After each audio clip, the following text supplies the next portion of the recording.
बिस्मिल्लाहिर्रहमानिर्रहीम। आज हम chapter 13 current and electricity inter part 2 physics का टॉपिक नंबर 13.7 लेक्चर नंबर 11 अपना स्टार्ट करते हैं। जो टॉपिक हमारा स्टार्ट होता है वो electrical power and power dissipation in resistors है। वेरी इंपॉर्टेंट लॉन्ग क्वेश्चन है, उसको हम डिस्कस करते हैं। अब हम अगर इसका स्टार्ट करें, इसमें से हम डिफरेंट रिलेशन निकालेंगे पावर के, पावर डिसिपेशन के, इलेक्ट्रिकल पावर के पावर किस तरह से किसी भी सर्किट में डिलीवर की जाती है। तो उसके समझने के लिए हम कंसीडर करते हैं एक सर्किट। ये हमारे पास बैटरी लगी हुई है जिसका पोटेंशियल हमने E का नाम दिया है। इसको हम V भी नाम दे सकते हैं, E भी नाम दे सकते हैं। अब ये इसका पॉजिटिव टर्मिनल है, ये नेगेटिव टर्मिनल है। ये हमारे पास रेजिस्टेंस है टर्मिनल A और B के दरमियान। करंट हमारे पास पॉजिटिव से नेगेटिव फ्लो करता है। बाय कन्वेंशनल करंट हम लेते हैं तो हमारे पास हायर पोटेंशियल पे A और यहां से फ्लो करेगा B की तरफ। तो यहां पे इस इलेक्ट्रिकल सर्किट को पावर डिलीवर की जाएगी जिसकी रेजिस्टेंस हमारे पास R है। तो हमारे पास अब इसकी थोड़ी सी डिटेल पढ़ते हैं। Consider circuit consisting of battery connected in series. ये सीरीज में कनेक्ट है हमारे पास, ये बैटरी है, ये हमारे पास रेजिस्टेंस है। अगर करंट को पास होने के लिए एक ही रास्ता रिक्वायर्ड हो तो उसको हम कहते हैं सीरीज सर्किट। तो हमारे पास with series in R with R as shown a steady current I flows through the circuit and a potential difference V exists between the terminals A and B of the resistance R। steady current क्या होता है? हमारे पास जितने charges यहां से जाएंगे सारे के सारे चार्जेस नेगेटिव पोटेंशियल पे अगर पहुंचे तो हमारे पास एक कांस्टेंट करंट सप्लाई होगा ड्यू टू कांस्टेंट पोटेंशियल। तो हम कहते हैं कि ये वाला जो करंट है ये स्टेडी करंट है। तो हम इसको कहते हैं terminals A connected to the positive pole of the battery is at high potential. Positive के साथ A टर्मिनल अटैच है जो हायर पोटेंशियल के साथ अटैच है, और ये नेगेटिव टर्मिनल है जो लोअर टर्मिनल के साथ अटैच है।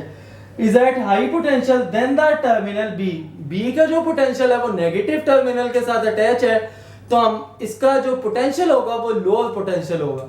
तो by definition potential difference is equal to V is equal to delta W और delta Q, work done per unit charge. अब हम ये देखना चाहते हैं ये वर्क डन किस पे किया गया है। तो हमारे पास वर्क डन अगर निकालें तो V डेल्टा Q से मल्टीप्लाई हो जाएगा।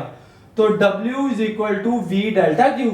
This is the work done supplied by the battery to move charge delta Q from A terminal to B terminal.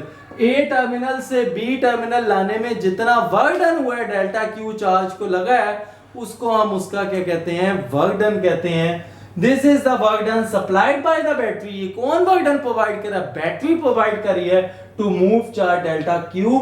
Charge को मूव करवाना है कहां से कहां? A से B की तरफ। तो उसके बाद हम इसकी डेफिनेशन देखते हैं कि हमारे पास इलेक्ट्रिकल पावर की डेफिनेशन क्या होती है, उसको हम अपने अल्फाज में डालते हैं।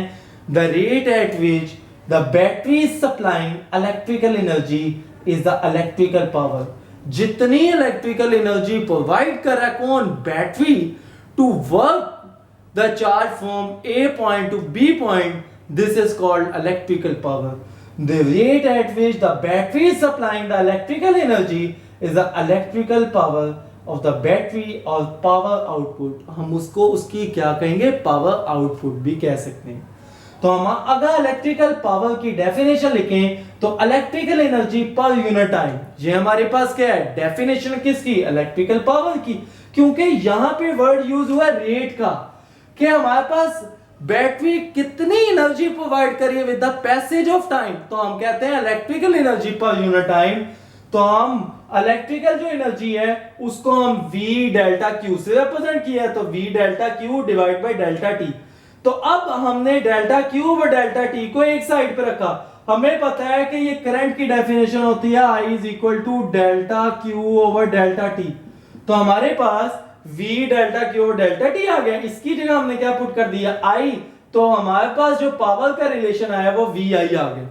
अब इसके बाद हम इलेक्ट्रिकल पावर डिसिपेशन देखते हैं इन अ सर्किट, वो क्या होती है, पावर डिसिपेशन इन रेजिस्टर्स देखते हैं। तो हमारे पास यही सर्किट गिवन है कि ये पॉजिटिव टर्मिनल है, ये नेगेटिव टर्मिनल है, इसके साथ रेजिस्टेंस अटैच है।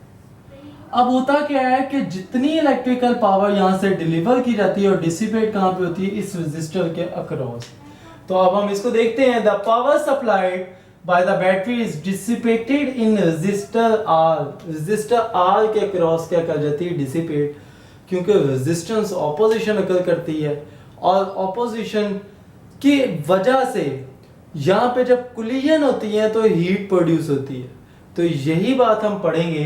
According to law of conservation of energy, the electrical power dissipated through the resistor in the form of heat. ये किसकी फॉर्म में हमारे पास एनर्जी डिसिपेट होती है, ड्यू टू हीट। और हीट कहाँ से आती है, जब इलेक्ट्रॉन्स इस रेजिस्टर के क्रॉस आते हैं तो वो क्या करते हैं, बम्पिंग ऑफ कोलिजन, या सिंपल अल्फाज में कोलिजन करते हैं आपस में। कोलिजन के नतीजे में एनर्जी ट्रांसफर की जाती है और वहां पे हीट प्रोड्यूस होती है। तो हमारे पास वो जो हीट होती है वो किसके इक्विवेलेंट होती है, to the electrical power supplied by the battery. जितनी भी इलेक्ट्रिकल पावर सप्लाई की जा रही है बैटरी से, वो कहाँ डिसिपेट हो रही है, वो उस रेजिस्टर के अक्रॉस हो रही है। तो यही हमारे पास law of conservation of energy भी है। तो अब हम देखते हैं power dissipated also written as V into I। Power deliver भी यही थी, पावर डिसिपेशन भी यही, इसी का फार्मूला ये। अब हम इसके डिफरेंट रिलेशन निकालते हैं कि पावर डिसिपेशन के रिलेशन डिफरेंट क्या हैं। तो from Ohm's law V is equal to IR होता है। तो V की जगह इसको इक्वेशन अगर 1 कह दें तो हम V is equal to IR equation 1 में पुट करते हैं। तो हमारे पास IR into I into I क्या हो जाएगा, आई स्क्वायर इंटू आर। तो हमारे पास आई स्क्वायर इंटू आर हो गया।